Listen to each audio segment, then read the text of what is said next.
हयू मुखम सौमित्री वत्सला. सुमित्रेला बघितली, तिचं दर्शन घेतलं. सौमित्र म्हणजे लक्ष्मणाला बघितलं. आता बघायचं ते सौमित्री वत्सलाला. सौमित्र म्हणजे लक्ष्मणावर ज्याचं जीवापाड प्रेम आहे, आणि नुसतं प्रेम नाही तर वत्सल प्रेम म्हणजे लाभे वीण प्रीती.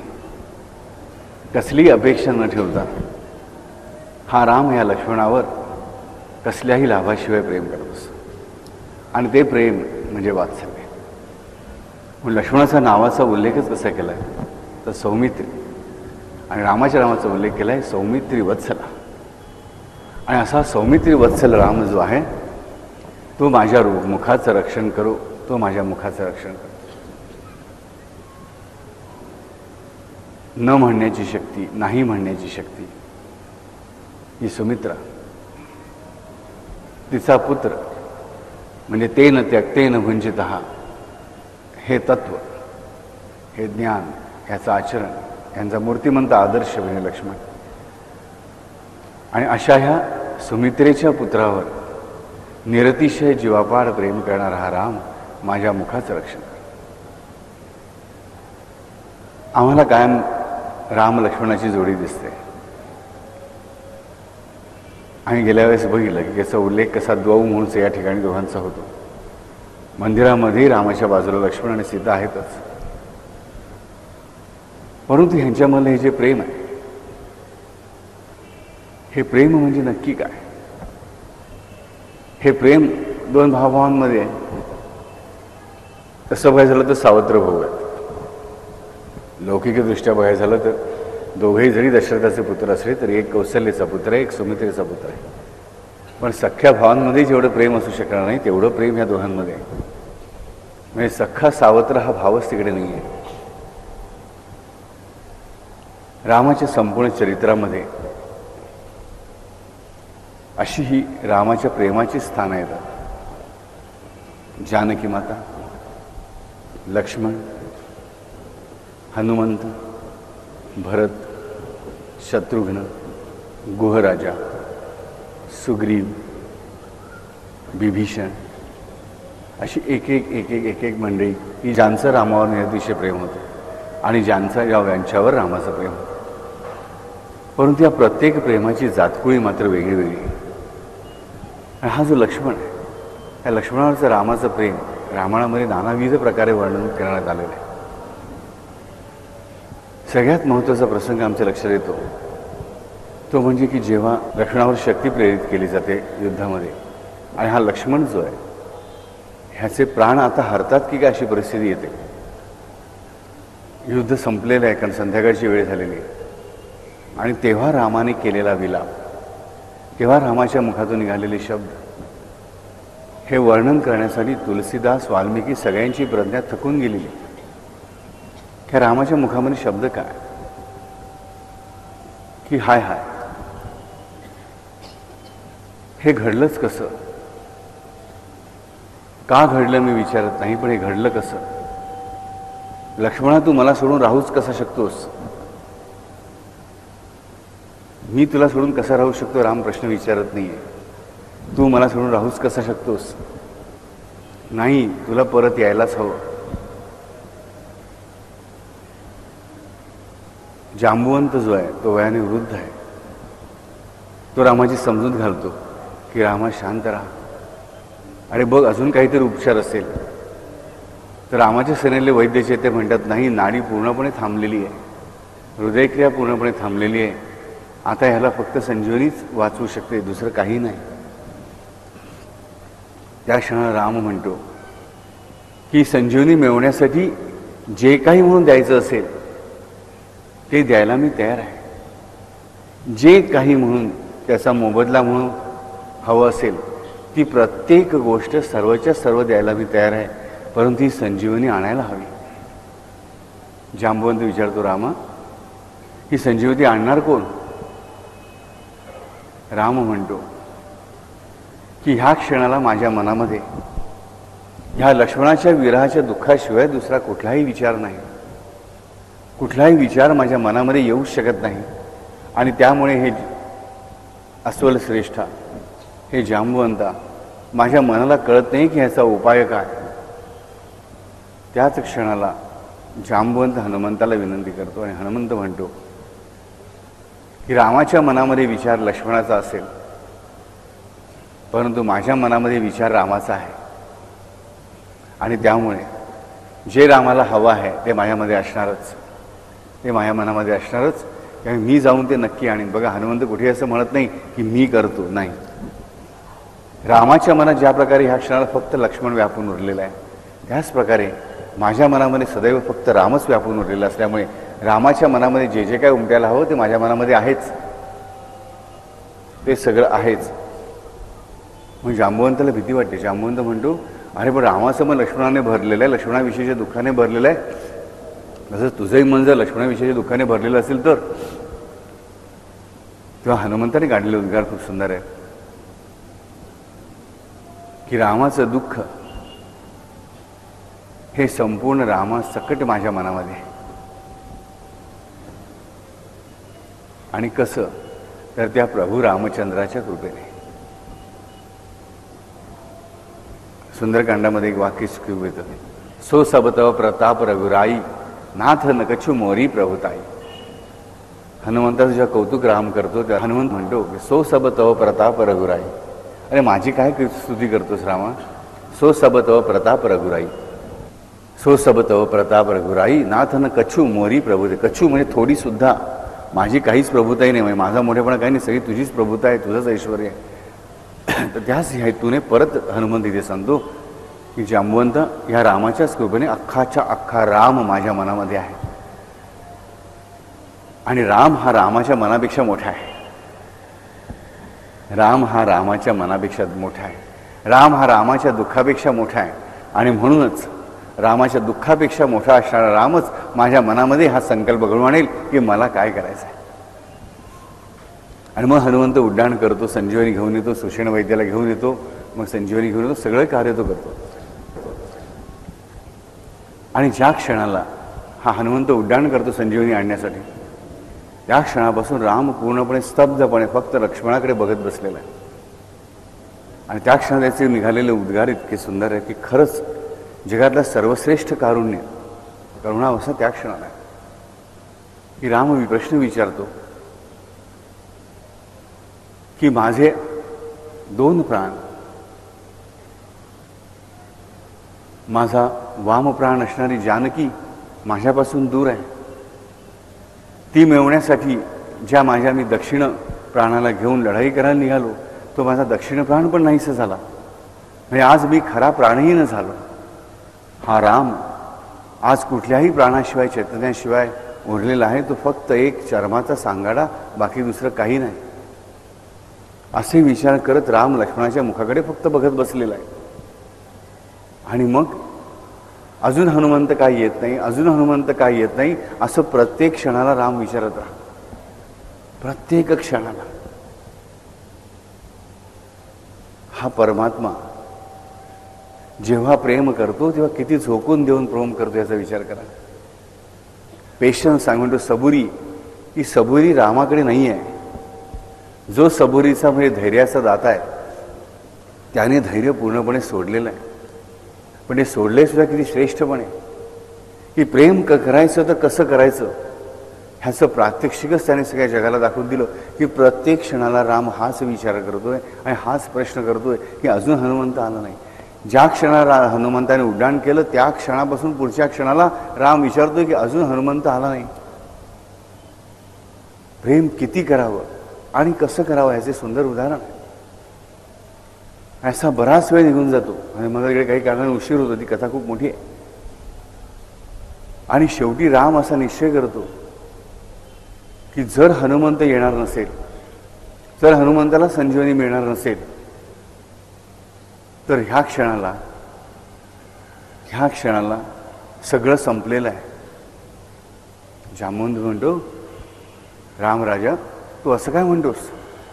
असं कसं म्हणतोस? सीता आहे, त्या रामाने दिलं होतं अधिक सुंदर आहे.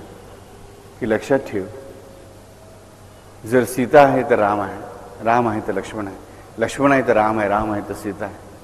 त्यामुळे एक लक्षात ठेव जांबवंता, की जर लक्ष्मण संपलेला असेल तर आम्ही संपलेलेच आहोत. ही गोष्ट तू निश्चय म्हणून मान.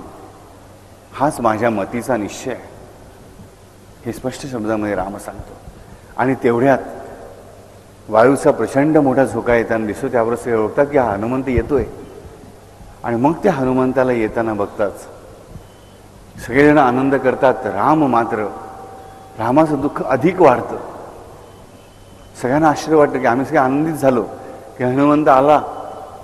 रामाच्या, रामा तू का दुःखी झालास? राम म्हणतो, तो आला खरा, पण संजीवनी आणली की नाही? बरं, ज्याचा स्वतःवरच प्रचंड विश्वास आहे, तो विश्वास सुद्धा हा प्रेमापोटी पूर्णपणे शंकेमध्ये रूपांतरित करतो. जेवढा प्रचंड विश्वास तेवढीच मोठी प्रचंड शंका. मन किती कातर झालं विचार करा, की आला खरा परत, पण याच्या हातात संजीवनी आहे, मला दिसत नाही इथून. संजीवनी बघेन तेव्हाच मला कुठेतरी आधार वाटेल. हनुमंताचे पाय ज्या क्षणात धरणीला लागतात त्या क्षणात हनुमंत ओढून म्हणतो की हे प्रभू, ही संजीवनी घेऊन तुझ्या कृपेने मी आलो आहे. तरी राम आनंदी होत नाही. हा सौमित्री वत्सल कसा आहे राम बघा. तरी राम आनंदी होत नाही. जांबवंत परत विचारतो, रामा अरे संजीवनी दिसते, आता तरी हस. राम म्हणतो, पण ती संजीवनी अजून लक्ष्मणाच्या मुखात गेलेली नाही, लक्ष्मणाच्या मुखानं ती स्वीकारलेली नाही. शेवटी संजीवनीचा रस तयार करून तो सुषेण वैद्य जो आहे तो लक्ष्मणाच्या मुखामध्ये, नाकामध्ये, कर्णामध्ये टाकतो. तरीही राम हसत नाही. जांबवंत विचारतो, अरे असं काय करतोस रामा? आता संजीवनी गेली. होय, पण त्या संजीवनीचा परिणाम जोपर्यंत मी बघत नाही तोपर्यंत मला सुख कुठलं? त्याचा परिणाम दिसायला लागतो आणि लक्ष्मणाच्या गात्रामध्ये परत चैतन्य उत्पन्न होतं आणि हातपाय हलायला लागतात. आणि ज्या क्षणाला हे हातपाय हलायला लागतात त्या क्षणाला हा जांबवंत परत विचारतो की रामा अरे आता तरी आनंद कर. राम म्हणतो, ह्या शरीरामध्ये प्राण उत्पन्न झाले असतील, पण हा माझाच लक्ष्मण आहे कशावरून? मला माझा लक्ष्मण हवा. मला लक्ष्मणाच्या शरीराशी काही देणं घेणं नाही. हे शरीर भले हालचाल करून दे, मला माझा लक्ष्मण हवा. आणि जेव्हा लक्ष्मण उठून उभा राहतो आणि एकाच झटक्यामध्ये उभा राहत्या क्षणीच, ज्या क्षणी लक्षात ठेवा लक्ष्मण उठून उभा राहतो, मी परत सांगतोय, उठून उभा राहता क्षणीच त्याची नजर रामाच्या चरणांकडे वळते. त्या क्षणाला राम लक्ष्मणाला मिठीत घेतो आणि म्हणतो की माझा लक्ष्मण मिळाला, मी खूप आनंदात आहे. ह्याचा अर्थ तिथून उठेपर्यंत त्याने डोळे उघडलेले नाहीत. कारण डोळे उघडलेल्या अवस्थेमध्ये तर पहिलं दिसलं असं रामाचं मुखचंद्र, आणि लक्ष्मणाला सवय होती की पहिले रामाचे चरण बघण्याचे. असा हा सौमित्री वत्सल राम, प्रेमाची पराकाष्ठा म्हणजे राम. नाही, प्रेमाची पराकाष्ठा त्याने कोणावर केली? त्या लक्ष्मणावर केली, त्या सीतेवर केली, त्या हनुमंतावर केली. असा हा सौमित्री वत्सल राम. ह्या रामाचं आणि लक्ष्मणाचं हे नातं आम्हाला आमच्या जीवनामध्ये नीट समजावून घ्यायला हवं. लक्ष्मण म्हणजे त्याग, लक्ष्मण म्हणजे तेन त्यक्तेन भुंजिता.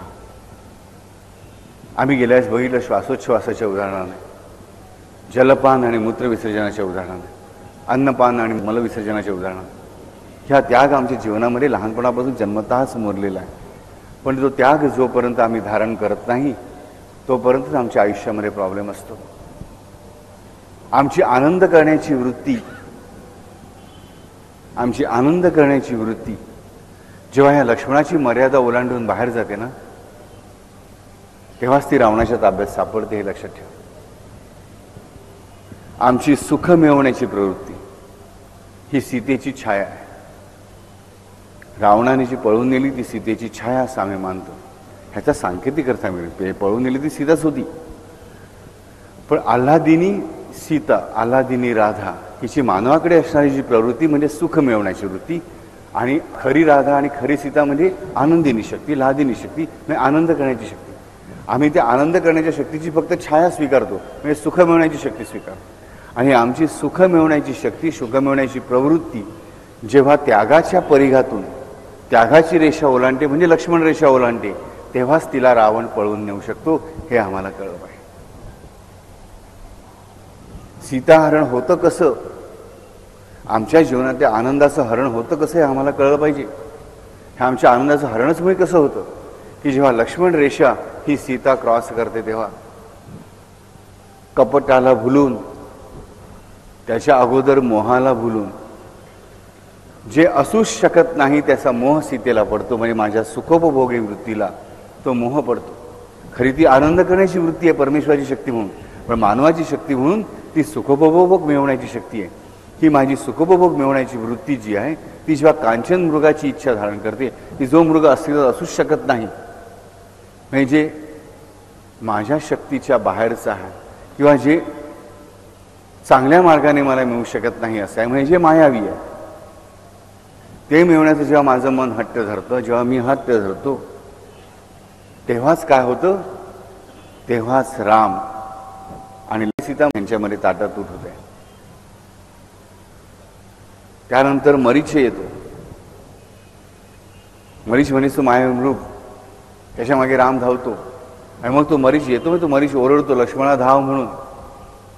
रामाने हाक मारले असं वाटून सीता त्या लक्ष्मणाला फोर्सफुली पाठवते. त्याग करण्याच्या वृत्तीला आम्ही मोहाच्या मागे पाठवून देतो. उरली सुरली आमची जी त्याग करण्याची वृत्ती असते तीही आम्ही पाठवून देतो आमच्या मोहाच्या पाठीमागे, आणि मग रावणाच्या हातात आयती सीता सापडते. तरी देखील त्या लक्ष्मणाने एक रेघ आखून दिलेली असते की ह्या रेघेच्या बाहेर तू पडू नकोस, पण सीता त्याच्या कपट नाट्याला भुलते आणि सीतेचं हरण होतं. आमच्या आयुष्यातल्या आनंदाचं हरण असंच होतं. श्रीमद पुरुषार्थाचा दुसरा खंड प्रेम प्रवास,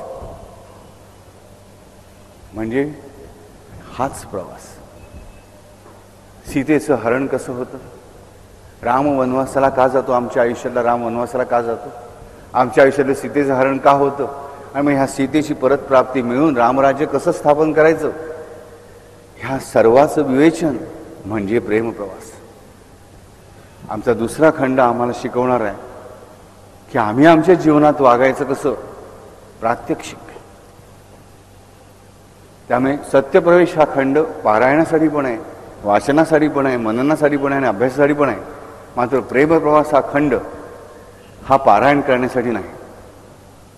प्रेमप्रवास हा खंड वाचनासाठी आहे आणि अभ्यासासाठी आहे आणि प्रॅक्टिकल करण्यासाठी, म्हणजे आयुष्यात आणण्यासाठी. तिसरा खंड जो आनंद साधना, तो तर पूर्ण प्रॅक्टिकलच आहे, आयुष्यामध्येच उतरवण्यासाठी. पारायणाचा ग्रंथ प्रथम खंड, द्वितीय खंड हा अभ्यास करण्याचा खंड, आणि तृतीय खंड हा दुसऱ्या खंडाच्या आणि पहिल्या खंडाच्या साह्याने आचरणात आणण्याचा खंड. असे 3 खंड आहेत. आमचा हा प्रेमप्रवास म्हणजेच काय, आमचा हा प्रेमप्रवास म्हणजेच रामेश्वरमपासून लंकेपर्यंतचा वानर सैन्याचा प्रवास, हे आम्हाला कळत नाही. प्रेमप्रवास आम्हाला काय शिकवणार आहे ते शिकवणार आहे. कसं, ते खंड येईपर्यंत वाट बघायला पाहिजे. तर ही लक्ष्मणाचं आणि रामाचं नातं, लक्ष्मणाचं आणि सीतेचं नातं आम्हाला नीटपणे कळलं पाहिजे की लक्ष्मण रेषेची रेषा जोपर्यंत ही सांभाळते सीताना, तोपर्यंत तिला रावण पळवून नेऊ शकत नाही. आमच्या आयुष्यामध्ये पण जोपर्यंत आमची सुख मिळवण्याची प्रवृत्ती त्यागाची रेषा क्रॉस करत नाही, ज्या क्षणाला आमची सुखोपभोगाची वृत्ती ही परमेश्वरी त्यागाची मर्यादा ओलांडून बाहेर जाते, मर्यादेचा भंग होतो, तेव्हाच सीतेचं हरण होतं. हे आम्हाला कळलं पाहिजे. हेच आम्हाला कळलं. राम कोणाच्या जीवावर सीतेला टाकून जातो, लक्ष्मणाच्या जीवावर सीतेला टाकून जातो. कांचन मृगाच्या मागे सीतेची हट्टाबाई, त्याला पूर्ण खात्री असते की एकटा लक्ष्मण पुरेसा आहे. जेव्हा सुग्रीव रामाला सांगतो की हे रामा, हा दशानन रावणाचा भाऊ आलेला आहे तुला भेटण्यासाठी, कामरूप काही कारण, कुठल्या कारणासाठी हा कामरूप मायावी आलेला आहे मला माहीत नाही, ह्याचं काय करायचं, मला वाटतं याला बांधून ठेवावं. तर रामाने त्याला दिलं उत्तर खूप सुंदर आहे. हे सुग्रीवा लक्षात ठेव, जो कोणी मला शरण आला त्याच्यावर प्रेम करणं हा माझा धर्म आहे. समजा हा राक्षस बंधू जरी भेद करण्यासाठी आला असेल, गुप्त रहस्य माझं जाणून घेण्यासाठी आला असेल, माझ्या सैन्याची माहिती काढण्यासाठी आला असेल, तरी घाबरण्याचं काही कारण नाही. कारण हा माझा जो लक्ष्मण आहे ना, तो एकटा जगातल्या सर्व राक्षसांना मारायला समर्थ आहे. जे सुंदरकांड वाचतात त्यांना हे वाचल्या आठवेल. अजूनही किती मंडळी वाचतात मला माहीत नाही, पण वाचायला हवं. की किती आत्मविश्वास आहे, किती कॉन्फिडन्स आहे मला सांगा रामाला, की अरे बिनधास्तपणे आम्ही म्हणून एक शब्द वापरतो, ती म्हण कशी आली आम्हाला कळत नाही, बिंदास का भाऊ रामदास. आम्ही नेहमी वापरतो ना, बिंदास का भाऊ रामदास. बिंदास का भाऊ रामदास म्हणजे काय, की बिंदास कोण असू शकतो, फक्त रामाचा भाऊ आणि रामाचा दास दोन्ही असणारा लक्ष्मणच. तो एकच बिनधास्त असतो का, तोच तो बिनधास्तपणा. त्याच बिनधास्तपणाच्या भरोश्यावर राम स्पष्टपणे सुग्रीवाला सांगतो की येऊ दे बिभीषणाला मला भेटण्यासाठी, काही काळजी करू नकोस. आणि एक लक्ष्मण एक बिभीषण काय, सगळ्याच्या सगळ्या राक्षसांना मारण्यासाठी जेवढे म्हणून आहेत त्यांना मारण्यासाठी एकमेव एकटा समर्थ आहे. जेव्हा राम लक्ष्मण सीता वनवासात जायला निघतात, त्या क्षणाला कौसल्या, सुमित्रा, अरुंधती सगळ्यांना गहिवरून येतं. ह्या सर्व स्त्रिया शोक करत असतात. आणि कौसल्या, सुमित्रेला सगळ्यांना जास्त काळजी वाटते ती सीतेची. ही जनक कुमारी, की हिच्या पायाला कधी धुळीचा कणही चिकटलेला नाही. धुळीचा कण सुद्धा जिला बोचतो. फुलांचे देठ सुद्धा जिच्यावर ओरखडे उमटवतात. काटा तर लांब राहिला फुलाचा. एवढी नाजूक असणारी ही जनक कुमारी ही वनवासात जाणार कशी, ही वल्कल परिधान करणार कशी, ही फळं खाऊन फक्त राहणार कशी, हिला कुठलेही कष्ट झेपत नाही अशी ही जनक कन्या, ही सुंदरी, ही हिचे हाल सहन कसे करणार. त्याच क्षणाला सीताने जे वचन केलं ते सांगते.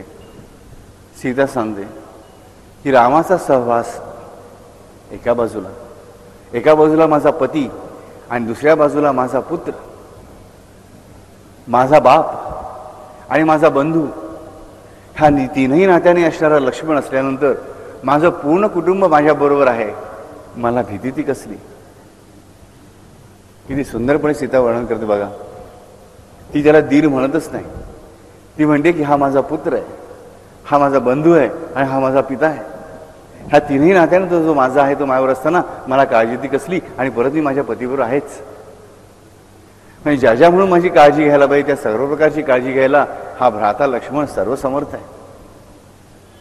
तेव्हा सुमित्रा लक्ष्मणाला सांगते की लक्ष्मणा, सीतेचं हे वचन, हा विश्वास खरा करून दाखवणं, ही जबाबदारी मी तुझ्यावर टाकते. आणि तुला माझ्या दुधाची शपथ आहे की तू हे सत्यात आणशील. ही सगळी मंडळी जायला निघतात. ह्या सर्व राजस्त्रिया ज्या प्रासादापर्यंत आलेल्या आहेत, प्रासादाच्या दरवाजापर्यंत, कौसल्या दुःखाने बेभान झालेली आहे. राम तिला सांगतो की माते, माझ्या वडिलांची काळजी घे. ते सर्वात जास्त दुःखी कोण आहे तर माझा पिता ह्या क्षणाला सर्वात जास्त दुःखी आहे. तू मला निरोप द्यायला येऊ नकोस. आणि पतिव्रता नारी दरवाजामध्ये न येता परत वळते. आणि तिला एकदा परत मोह होतो की वळून परत एकदा आपल्याला, आपल्या दोन्ही लेकरांना आणि आपल्या सुनेला वळून बघावं एकदा तरी, म्हणून ती परत वळणार. एवढ्यामध्ये तिच्याबरोबर चाललेली माता अरुंधती जी आहे, वसिष्ठांची पत्नी, तिच्या खांद्यावर हात ठेवून कौसल्याला म्हणते की कन्ये, ह्या क्षणाला तुझा धर्म, जो स्वतःच धर्म आहे, लक्षात ठेवा अरुंधती शब्द किती सुंदर आहे, की हे कन्ये, ह्या क्षणाला तुझा धर्म जो स्वतःच धर्मरूप आहे अशा रामाने तुला सांगितलेलं असताना तू त्या धर्माला विमुख होऊ नकोस. तुझा धर्म रामाचा शब्द ऐकणं आहे. तुझा धर्म तुझ्या प्रतीची केअर घेणं आहे, प्रतीची काळजी घेणं आहे. त्यामुळे आता तू परत मागे वळून बघू नकोस. ह्या कौसल्या म्हणते तो साक्षात धर्म, हाही साक्षात धर्म. राम तूच म्हणतेस अरुंधती की हा साक्षात धर्म आहे आणि माझ्या पतीची सेवा करणं हाही धर्म आहे. मग हे दोन विरुद्ध दिशांना कसे, हे दोन विरुद्ध दिशांना कसे माते, तूच मला सांग. बघा, हे खरे भक्त जे आहेत ना तेच उचित शंका विचारतात. फालतू शंका विचारणारे भरपूर असतात. एका माणसाने एका वर्तमानपत्रामध्ये लेख लिहिला होता, त्या मंत्रांमध्ये एवढं सामर्थ्य असेल, गायत्री मंत्रामध्ये एवढा अग्नी आहे, एवढं सामर्थ्य आहे, मग तो म्हणणारा मनुष्य जळून का नाही जात. अरे म्हटलं मूर्ख मनुष्या, म्हणजे मनातल्या मनात म्हटलं मी कोणाच्या नादाला लागत नाही कधी. की माझ्या हातात बंदूक आहे, त्या बंदुकीमध्येच गोळी आहे ना, तुम्ही बंदुकीने गोळी मारली तर ती बंदुकीची गोळी माझ्या अंगात घुसते का, ती समोरच्या अंगात घुसणार. म्हणजे ज्याच्यावर नेम धरला तिकडे ती लागणार. हा न्याय एवढा जरी कळला तरी कळेल की मंत्राच्या सामर्थ्याचा परिणाम जिकडे व्हायचा तिकडेच होणार आहे, म्हणणारं जळणार नाही. असे कुतर्कवादी कुत्सित प्रश्न विचारण्याची गती तशीच वाईट असणार. पण आम्हाला इथे मात्र माहिती की कौसली श्रेष्ठ भक्त आहे. ती किती सुंदर प्रश्न विचारते की अरुंधती माते मला एक सांग, दोन्ही बाजूला धर्मच आहे, म्हणजे दोन्ही विरुद्ध दिशांना कसे? पतीची सेवा करणं हा माझा धर्म साक्षात धर्माने सांगितलेला आणि माझा साक्षात धर्म तो तिथेच आहे. अरुंधती माताही या प्रश्नाचं उत्तर देऊ शकत नाही. ही सर्वश्रेष्ठ पतिव्रत आहे, तीही या प्रश्नाचं उत्तर देऊ शकत नाही. ती संभ्रमावस्थेत जाते, म्हणते की कन्ये खरंच तुझं म्हणणं खरं आहे ग, खरंच तुझं म्हणणं खरं आहे. वास्तवात तशीच घटना घडते. त्या प्रभू रामचंद्रालाच मला शरण जायला हवं. आणि तेवढ्यामध्ये वसिष्ठ ऋषी तिकडे येतात. अरुंधती वसिष्ठांना प्रश्न विचारते की हे गुरुवर्या, हे पतिश्रेष्ठा, मला सांग की कौशल्याने मला जो प्रश्न विचारला त्याचं निराकरण कसं करावं मला कळत नाही. आणि आम्ही दोघी भांबवल्यासारख्या एकाच जागी उभे आहोत, त्यामुळे आम्ही धर्मच्युत होतो. ती तिच्या धर्मापासून च्युत होते, ती इथेही जात नाही, ती तिथेही जात नाही आहे. त्या वसिष्ठांनी दिलेलं उत्तर खूप सुंदर आहे, आम्हा प्रत्येकासाठी खूप सुंदर आहे. तो सांगतो, पित्यापासूनच पुत्र उत्पन्न झाला, मातेपासूनच पुत्र उत्पन्न झाला. पुत्रामध्ये माता आणि पिता दोघे आहेतच. पित्यापासून आणि मातेपासूनच पुत्र उत्पन्न झाला, पुत्रामध्ये माता आणि पिता दोघे आहेतच. त्याचप्रमाणे कौशल्य लक्षात ठेव की राम हा मूर्तिमंत धर्म आहे. त्याने दिलेला जो आदेश आहे तोच तुझा एकमेव धर्म आहे. कारण त्या रामाचा आदेश हाच रामाचा पुत्र आहे आणि त्याच्यामध्ये तो राम आहेच. म्हणून त्याच्या आदेशाचं पालन करणं हाच तुझा धर्म आहे. रामाचा आदेश हा रामापेक्षा वेगळा असू शकत नाही. हा उत्तर दिले वसिष्ठाने मला सांगा की रामाची आज्ञा आणि राम वेगळा असू शकत नाहीत. म्हणून दशरथाची काळजी घेण्यासाठी रामाच्या सगुण रूपाकडे पाठ फिरवणं हाच तुझा धर्म आहे. मी बरीच मंडळी बघतो देवाला पाठ दाखवायची नाही म्हणून उलटी चालत येतात. देवाला पाठ दाखवायची नाही, ती खरोखरच दाखवायची नाही म्हटलं तर प्रॉब्लेम येईल. कुठल्या दिशेला देव नाही मला सांगा. पण म्हणतो मूर्तीला पाठ दाखवायची नाही, काही आसरटपणा करण्याची जरूर नाही. अगदी शांतपणे नमस्कार करायचा देवाला आणि अगदी पाठ वळून आला ते काही देव पाठमोरा होत नाही. जर मी सच्च्या भावाने नमस्कार केला असेल तर देव तो वळून माझ्याबरोबर माझ्या पुढे पुढे चालत असेल. हे मला कळलं पाहिजे. तुम्हाला आश्चर्य वाटेल, काही ठिकाणी कर्मठपणाची एवढी मोठी ही असते की धर्मग्रंथाचं पुढे वाचन चाललेलं असेल, म्हणजे चांगल्या गीता म्हणा, काही म्हणा, वेद म्हणा किंवा साईचरित्रासारख्या ग्रंथामध्ये पारायण चाललं असेल. म्हणजे 5 लाईनी बसल्या, एक जण ग्रंथ वाचतो पहिल्या लाईनीतला, बरोबर, तर त्याच्या मागे दुसऱ्या लाईनीतल्या बसलेल्या माणसाने हातात ग्रंथ धरायचा नाही का, तर पहिल्या लाईनीत बसलेल्या माणसाची पाठ होती ना त्या ग्रंथाकडे. म्हणून हा काय प्रकार आहे म्हणून. हे असल्या नियमांमध्ये आमचा धर्म अडकला म्हणून आमची वाट लागली. मग हे काय, ह्याने काय झालं काय की आमची सामूहिक उपासना कापली गेली. लक्षात ठेवा, हे सगळे प्रकार मुद्दाम का केले गेले की लोकांनी एकत्र येऊ नये, सांघिक उपासना करू नयेत म्हणून. कारण पहिल्या लाईनीत जो बसलेला ग्रंथ वाचला त्याच्यामागे जो दुसऱ्या लाईनीत बसला, त्या दुसऱ्या लाईनीतल्या ग्रंथाला पहिल्याच्या लाईनीत त्या माणसाची पाठ आली ना. मग हा जर पवित्र ग्रंथाला पाठ कशी करायची. अशा विचारांनी सामूहिक पारायण आमची बंद झाली. ही गोष्ट लक्षात घ्या. ह्या अशा विचार करा, साधी गोष्ट. मग असं जर असेल तर जे आमच्या गणपती विसर्जनाच्या मूर्ती निघतात त्या पहिल्या मूर्तीला दुसऱ्या मूर्तीच्या लोकांची पाठच असते की. मग कुठे कुठे पाळणार आहोत आम्ही सांगा मला. पण तरी आम्ही हे पाळतो. इथे त्या सगुण रामाकडे पाठ करून कौशल्या वळते, पण त्याच्या आज्ञेचं पालन करण्यासाठी. कारण तो राम तिच्या मनाला पूर्णपणे व्यापून उरलेला आहे. आणि तिथे आज जाते दशरथाच्या मंदिरामध्ये, तर दशरथ दुःखाने व्याकुळ होऊन बेशुद्ध होऊन पडलेला आहे. दशरथाची काळजी घेता घेताच कौशल्या अरुंधती मातेला म्हणते की माते, अगं माझी कनिष्ठ बहिणी सुमित्रा तर अतिव दुःखामध्ये असेल, तिला ताबडतोब तू प्रासादामध्ये घेऊन ये. मी तुला विनंती करते माते. ती आज्ञाने करते अरुंधतीला. लक्षात ठेवा, ती राणीच्या तोऱ्यात वावरणारी महाराणी नाही आहे. सुमित्रेला आल्यानंतर कौशल्या जवळ घेते आणि म्हणते की भगिनी, मी फक्त माझ्याच दुःखाचा विचार करत होते, पण मला असं वाटतं की माझ्या पतीचं दुःख आणि तुझं दुःख सर्वात जास्त आहे. मी तुझ्याकडे दुर्लक्ष केलं, ह्याबद्दल मला क्षमा कर. सगळ्यात मोठी राणी आहे, रामाची आई आहे, ती सुमित्रेची माफी मागते. लक्षात ठेवा की मला क्षमा कर. सुमित्रा आहे. मोजकी वाक्याच्या तोंडामध्ये ती खूप सुंदर उत्तर देते. ते म्हणते की हे ज्येष्ठ भगिनी, हे मोठ्या बहिणीसारखे असणाऱ्या माझ्या कौशल्ये, माझं दुःख असं तू म्हणालीस, हेच माझं दुःख आहे. माझं दुःख हे तू म्हणालीस, हेच मला दुःख उत्पन्न झालं, नाही तर आतापर्यंत मला काहीही दुःख नव्हतं. काय भक्त आहेत विचार करा. हाय सुमित्रा सांगते, लक्ष्मणाची आई काय स्ट्रॉंग आहे विचार करा. हा उत्तर देते की कौशल्य माझ्या ज्येष्ठ भगिनी, अगं माझं दुःख हा शब्द तू उच्चारलास, ह्याचंच मला दुःख झालं. अगं मला दुःख ते कसलं?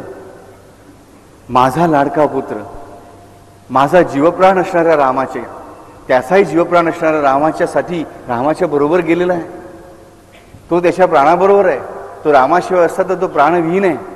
आणि प्राणविहीन अपत्य कोणाला आवडतं? प्राणविहीन अपत्य कोणालाही आवडत नाही. तेच तर खरं दुःख आहे. आणि माझं दुःखच मी समूळ नष्ट केलंस तू आणि तुझ्या पुत्राने, की त्याने लक्ष्मणाला बरोबर नेऊन लक्ष्मणाचे पाठ राखले. म्हणून मला आनंदच आहे ग. आणि परत मी तुझी सेवा करण्यासाठी तू मला आहेस, माझी काळजी घेण्यासाठी तू आहेस. मग मला दुःख ते कसलं? पण तुला अजूनही असं वाटतं की मला दुःख आहे, ह्याचा अर्थ कुठेतरी ते सत्य असलंच पाहिजे आणि तुझी वाणी मिथ्या असणार नाही. म्हणजेच मी कुठेतरी माझ्या प्रेमामध्ये कमी पडले ग, ह्याचं मला दुःख वाटतंय. ही सुमित्रा लक्ष्मणाची आई आहे. म्हणजे आम्हाला शब्द काय दिला बुधकवशी ऋषींनी? सौमित्री वत्सला. हा लक्ष्मण वत्सल शब्द नाही घातला, सौमित्री वत्सला. ही प्रश्नच काय जबरदस्त विचारते मला, सांगा कौशल्यला. काय उत्तर देते बाई की मला तू म्हटलंस ना की तुझं दुःख हे माझं दुःख, हा शब्द हेच माझं दुःख ठरलं ग भगिनी. तेव्हा कौशल्य तिला म्हणते, मला क्षमा कर, मी तुला ओळखलंच नाही. किती प्रेम आहे बाय. रामायण म्हणजे पूर्ण प्रेम. महाभारत म्हणजे फक्त सूड सूड आणि सूड. तर रामायण म्हणजे फक्त प्रेम प्रेम आणि प्रेम. प्रेमच रामायणामध्ये आम्हाला ठाई ठाई दिसतं, ते फक्त प्रेम. अशी ही सुमित्रा. त्यानंतर दशरथाचे प्राण जातात. कौशल्याला दुःख होतं, सुमित्रेला दुःख होतं. कैकेयी तिच्या महालामध्येच बसलेली आहे, ती बाहेर येत नाहीये. तिच्या महालामध्ये निरोप जातो की राजाचा मृत्यू झालेला आहे. कैकेयीला दुःख होतं, पण दुःख तात्कालीन आहे. आणि नंतर काही काळाने भरत येतो. भरताला येता क्षणीच कळतं की आपल्या पित्याचा मृत्यू झालेला आहे. त्याला प्रचंड दुःख होतं, आपल्याला त्यासाठीच बोलवलं गेलं हे त्याला कळतं. आणि त्याचबरोबर तो आपल्या मातेचं दुःख निवारण करण्यासाठी मातेच्या प्रासादामध्ये जातो. त्याच्या कारणावर बातमी आढळते की तू राजा होणार आहेस आणि राम वनवासाला गेलाय, आणि हे सगळं मी तुझ्यासाठी केलं. त्या क्षणी भरताने घेतलेली आक्रमक भूमिका आणि राम वनवासाला जाण्याच्या अगोदर लक्ष्मणाने घेतलेली आक्रमक भूमिकेच्यामध्ये काही फरक नाही आहे. गदी माडकुळकरांचं खूप सुंदर गीत आहे, माता न तू वैरिणी. भरत तिला भेटल्यानंतर म्हणतो, तू माता कसलीस माझी, तुझं माझी वैरिणी झालीस. तुझ्या एवढं माझं अनही दुसऱ्या कोणीही केलेलं नाही. आणि हे जेव्हा कळतं कौशल्येला आणि सुमित्रेला की भरत आलेला आहे आणि भरत कैकेयीला ताडण करतोय, तिला ठार मारायला उद्युक्त झालेला आहे, त्या क्षणाला कौशल्य आणि सुमित्रा धावत तिथे जातात आणि भरताला सांगतात, भरता थांब, तू कोणाला मारतोयस तुला माहितीये का? रामाच्या प्रियमातेचा तू वध करतोयस, असं करू नकोस. प्रेम. भरताच्या क्रोधाला बंधन कशामुळे घातलं गेलं की तुझी माता आहे म्हणून मारू नकोस असं सांगून भरताने ऐकलं नसतं. ही रामाची माता आहे म्हणून तिला मारू नकोस हेच सांगितलं गेलं. ही मर्यादा. सर्व नीतीच्या प्रेमाच्या मर्यादांचं उत्कृष्ट पालन करून अमर्यादित कसं व्हायचं हे मर्यादा धर्म शिकवतो. हे प्रेम आम्हाला दिसतं. ह्या कैकेयीला आजन्म क्षमा केली नाही, ती फक्त लक्ष्मणाने आणि भरताने.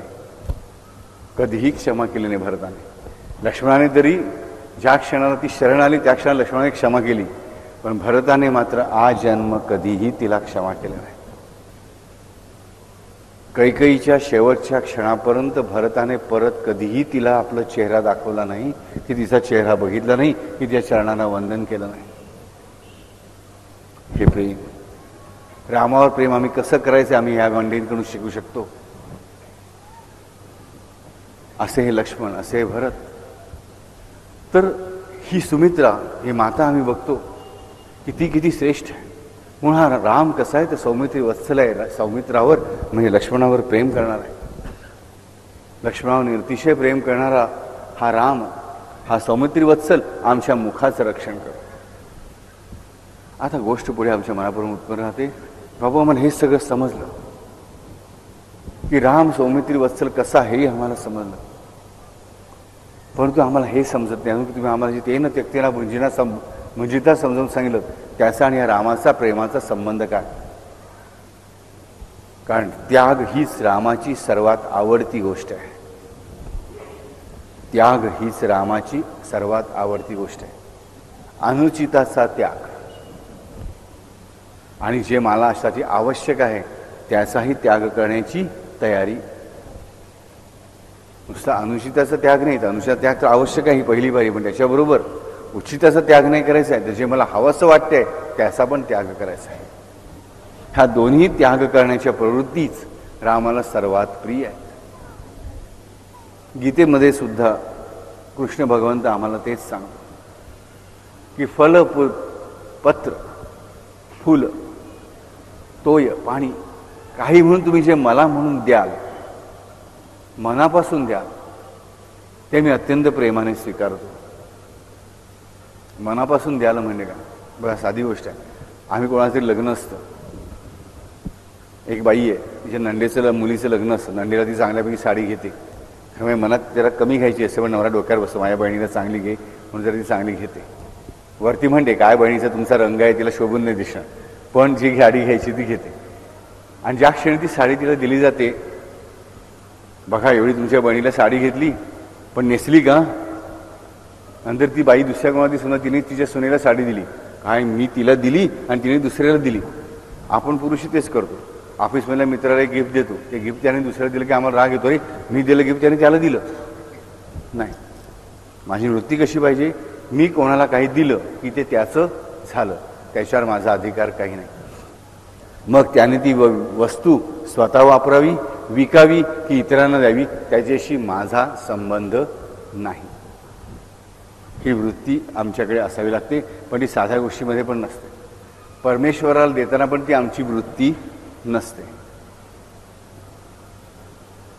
आम्ही नैवेद्य बनवतो, ताट भरतो, ताट घेऊन समोर आणून ठेवतो, त्याच्याभोवती पाणी फिरवतो आणि ते करून देवा घे असं म्हणतो की नाही मला माहित नाही, पण म्हटलं की लगेच ताट उचललं. हो म्हणजे देवाला वेळ पण मिळत नाही की काय त्या ताटातले थोडा प्रसाद खायची, म्हणजे असं बोट लावून चव घ्यावी एवढा पण वेळ आमच्याकडे नसतो. लगेच ताट उचललंच. म्हणा बापू तुम्ही आम्हाला विचारलं की परमेश्वर भावाचा स्वीकार करतो, खरं आहे, पण तो भाव असायला हवा. एक क्षणभर तरी त्या ताट हातात घेऊन थांबा आणि परमेश्वर मनापासून सांगा, देवा ही खिचडी केली, तुला आवडती, ही अमुक केलं, हे तमुक केलं, हे तमुक केलंय, तुला आवडलं का, तू ह्याचा स्वीकार कर.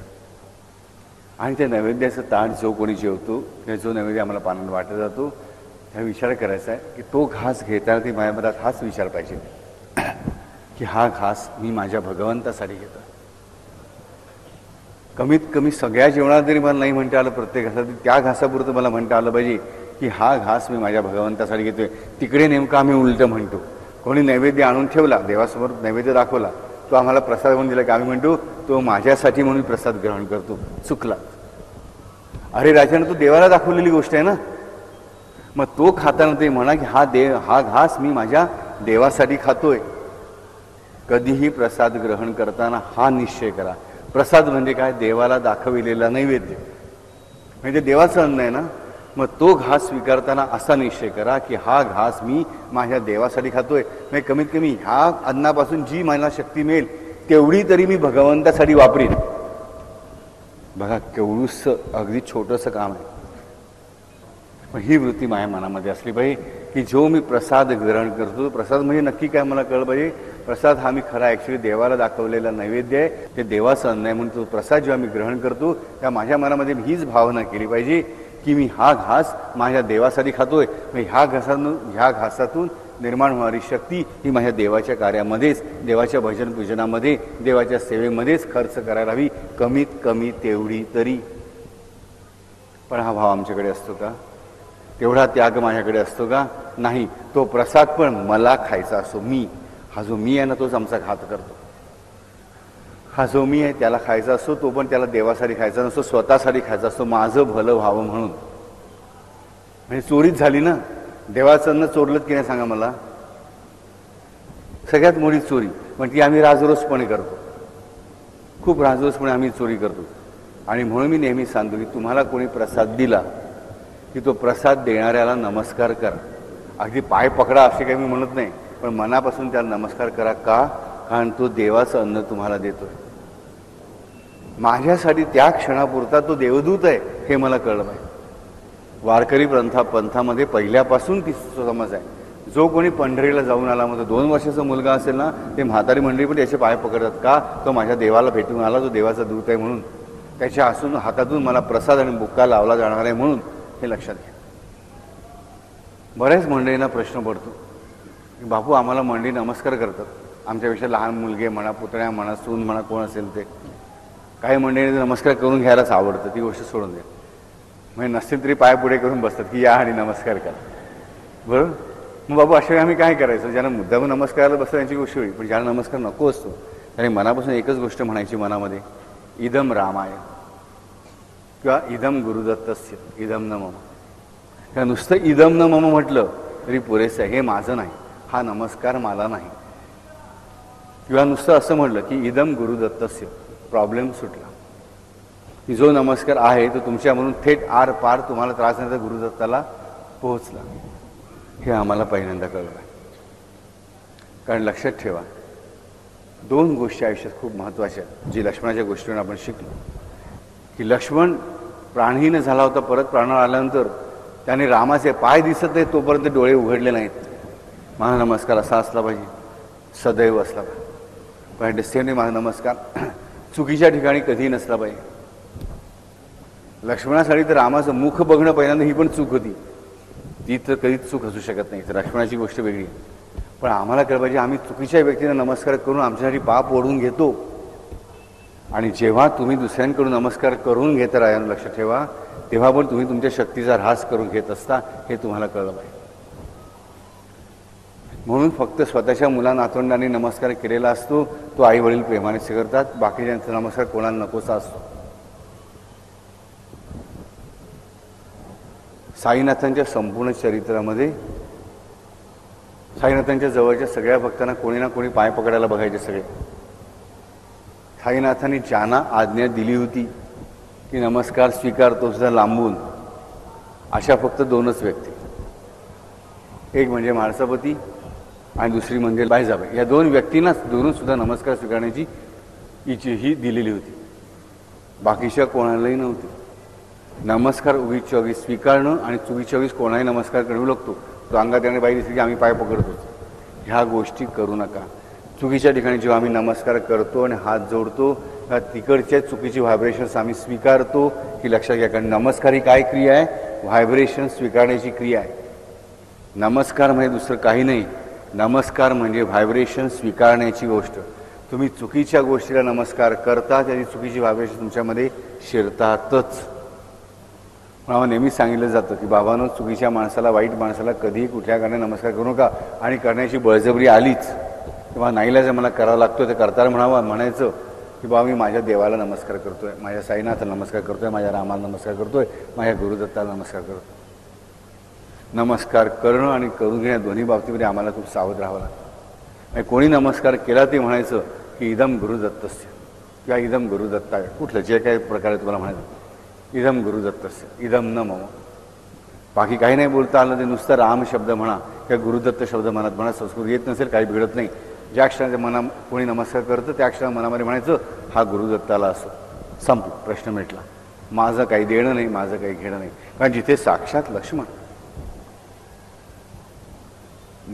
मृतावस्थेतून परत जीवनावस्थेत येत असताना सुद्धा तो रामाचे चरण दिसत नाही, तो पण डोळे उघडत नाही. ही महत्त्वाची गोष्ट आम्ही शिकलं पाहिजे की कुठेही नमस्कार करायचा ह्याचं काही मोठं शास्त्र नाही, तर साधंसुद्धा शास्त्र आहे की जिकडून मला चांगली व्हायब्रेशन मिळू शकतात तिकडेच नमस्कार करायचा, जिकडून मला चुकीची व्हायब्रेशन मिळू शकतात तिकडे नमस्कार करण्याचं कारण नाही. आम्ही मात्र म्हणजे दिसेल तिकडे नमस्कार करत असतो. रस्त्याने जाताना बघा 100 देवळं लागतात, प्रत्येक देवाला नमस्कार करणे माणसं असतात. आणि देव जरी किती आणि प्रत्येक देवाचं नाव आहे, प्रत्येक देवाला कशाला नमस्कार करत बसायला पाहिजे तुम्ही मला सांगा. सकाळी घरून स्वतः देवाला नमस्कार करून निघालात ना, बस झालं. एखादं समजा आवडीचं देऊळ रस्त्यामध्ये असे नमस्कार केला ठीक आहे, प्रत्येक देवाला असं असं असं असं असं काय काय करून नमस्कार काही अर्थ नाही, हे समजून घ्या. आणि दर्शन घेताना लक्षात ठेवा, चरणांचं दर्शन हे नितांत आवश्यक आहे. हे लक्ष्मणाच्या उदाहरणानं आम्हाला कळलं. म्हणजे बापू आम्ही देवळात जाताना पहिला चेहराच दिसतो, आम्हाला देवाचे पाय आधी दिसू शकत नाहीत का, पाय काय वेळा झाकलेले असतात, फुलं बिलं घातलेली असतात, मान्य. कारण तुमची जो लक्ष्मणाची अवस्था आलेली तुम्ही आलेलंच नाही आहात आणि येणं पण कधी शक्य नाही तुम्ही. आम्हाला त्याचे चरण बघायची ओढ असली पाहिजे. आम्ही त्याचं मुख बघू, जो हात दिसेल तर हाताचं बोट बघू, जे दिसू, पण चरण बघण्याचंच अनुसंधान मला असलं पाहिजे. माझ्या मनामध्ये तीव्र इच्छा असली पाहिजे की मला या मूर्तीचे काही ना पण चरणच बघायचे आहेत. कारण हे चरण हीच सगळं काही देणारी गोष्ट आहे, हे लक्षात ठेवा. प्रत्येक संताला ओढ लागलेली असते ती प्रभूच्या चरणांची, दुसऱ्या कशाची नाही. हेमाडपंत पण काय मागतात, चरणच मागतात, हे आम्हाला कळलं पाहिजे. चरण आणि शरण ह्या दोन गोष्टीनेच भगवंत तुमचा होतो. चरण आणि शरण ह्या दोन गोष्टीनेच राम लक्ष्मणावर प्रेम करतो. शरण जाणं, चरण पकड. चरण पकडल्याशिवाय शरण जाता येते आणि शरण गेल्याशिवाय चरण पकडत नाही. आणि ज्याच्याकडे चरण नाहीत आणि ज्याच्याकडे शारण्य नाही, म्हणजे शरण तर नाही, त्याच्याकडे मरण आहे, एवढं लक्षात ठेवा. चरण आणि शरण जो गेला त्याच्याकडे मृत्यूचं भय नाही, त्याला मरण नाही. काळ मृत्यू प्रत्येकाला आहेच, तो ठरल्याच्यानुसार जाणवच आहे. पण जी भीती आहे, जे दररोजचं मरण आहे, त्या व्यक्तीला कधी नाही. कार्याचा मृत्यू कधीही नाही, प्रेमाचा मृत्यू कधीही नाही. हे शरण आणि चरण हीच लक्ष्मणाची दोन ध्येय. सीतेचे दागिने जेव्हा दाखवले जातात, सीतेचे पडले, सीता रस्त्याने जाता रावण जेव्हा पळून नेतो, सीता आपले दागिने टाकत जाते की रामाला आपला मार्ग कळावा. त्या मार्गावर शोधत असताना जेव्हा त्याला दागिने कळतात, म्हणजे दागिने लक्ष्मण ओळखू शकत नाही. त्याला बिंदी दिसते, ती बिंदी ओळखू शकत नाही. गळ्यातला हार तो ओळखू शकत नाही, हातातल्या बांगड्या ओळखू शकत नाही. राम म्हणतो असं कसं? रामा मी फक्त तिच्या चरणांकडेच बघतो रे, आणि फक्त तिच्या चरणातल्या पायल जे आहेत त्यांनाच ओळखू शकतो. हे लक्ष्मणाचं उदाहरण आम्हाला शिकता आलं पाहिजे राजा. ही चरणांची भक्ती आम्हाला करता आली पाहिजे. आणि ही चरणांची भक्ती जशी लक्ष्मणाने केली तशीच भरताने केली राजा. लक्ष्मणाने सगुण चरणांची भक्ती केली, तर भरताने त्या चरणांच्या प्रतीकाची म्हणजे पादुकांची उपासना केली. ह्या विश्वामध्ये पहिलं प्रतीकोपासना, पहिली पादुकांची उपासना ही भरताने केलेली. पहिलं पादुका पूजन या भरताने केलेलं आम्हाला कळत आहे. असा हा लक्ष्मण आम्हाला चरणपूजा शिकविणारा, पादसंवाहन शिकवणारा, त्याग शिकवणारा लक्ष्मण हाच रामाला प्रिय आहे, हे आम्हाला कळलं पाहिजे. आणि म्हणून जर आम्हाला रामाचं प्रिय व्हायचं असेल तर आम्हाला लक्ष्मणासारखं व्हायला हवं. आमची भक्ती त्या रामाच्या चरणांवर असायला हवी, त्या सीतेच्या चरणांवर असायला हवी, त्या सद्गुरू दत्तात्रेयांच्या चरणांवर असायला हवी, हे आम्हाला कळलं पाहिजे. त्या चरणांना शरण गेल्याशिवाय त्या रामाचं प्रेम आम्हाला मिळू शकत नाही. ते आम्हाला मिळायला हवं, त्याचे आम्ही हक्कदार आहोत. आमच्या बाप मालकीची गोष्ट आहे ते. रामाचं प्रेम ही आमच्या हक्काची गोष्ट आहे. आमच्याकडे कोणी हिरावून घेऊ शकत नाही. आम्हीच ती हिरावून घेतो, आम्हीच तिचा नयनाट करतो. आणि ते ज्याला कायमचं प्राप्त आहे तो लक्ष्मण. म्हणूनच त्याच्या मार्गावरच आम्हाला चालायला हवं. कारण तोच फक्त एकटा रामाला नाव देतो, सौमित्री वत्सल. बाकी अख्ख्या रामरक्षेमध्ये रामाचं असं वत्सल रूपातलं नाम कधी येत नाही. सीतेसंबंधी जी नावं येतात की जानकी जीवन धनुर्धारी मनोहारी मज दिसला, तो जानकीचा जीवनच आहे. जानकी आणि तो अभेद रूपाने आहे. पण लक्ष्मणाचं वर्णन करताना मात्र लक्ष्मणाचं नाव सुद्धा टाळून बुधकौशिक ऋषीने आम्हाला काय दाखवलं की लक्ष्मणाला नाममात्र सुद्धा अस्तित्व नाही. ही गोष्ट आम्ही शिकली पाहिजे. मला अनेक जण प्रश्न विचारतात की हनुमान चालिसामध्ये बापू असं का म्हटलंय की तुम मम प्रिय भरतही समभाई, आणि लक्ष्मणाचा काय उल्लेख करणार तो? कारण लक्ष्मणाला नामापुरतं सुद्धा अस्तित्व नाही. लक्ष्मणाचं अस्तित्व फक्त रामावर प्रेम करण्यापुरतंच आहे, नावाचं सुद्धा अस्तित्व नाही. हा म्हणून त्याचा उल्लेख शरीराच्या आणि संपूर्ण प्राण शरीराच्या रक्षण करताना या स्तोत्रामध्ये कसा येतो तर मुखम सौमित्री वत्सला. मुखम लक्ष्मण वत्सला येत नाही कारण लक्ष्मणाला नाममात्र सुद्धा अस्तित्व नाही. किती सुंदर गोष्ट आहे. आम्ही कधी याचा विचार केला काही रामरक्षा वाचताना की का बुधकौशिक ऋषीने असं म्हटलं असेल? कारण त्याला नाममात्र सुद्धा अस्तित्व नाही. त्याचं अस्तित्व म्हणजे रामाचं प्रेम, हेच ज्याचं अस्तित्व आहे. रामावर प्रेम करण्यासाठीच ज्याचं अस्तित्व आहे, रामाचं प्रेम हेच ज्याचं अस्तित्व आहे, तो लक्ष्मण. आणि अशा लक्ष्मणावर अर्थातच राम प्रेम करणार आहे. असा लक्ष्मण, असा राम माझ्या मुखाचं रक्षण कर. हरी.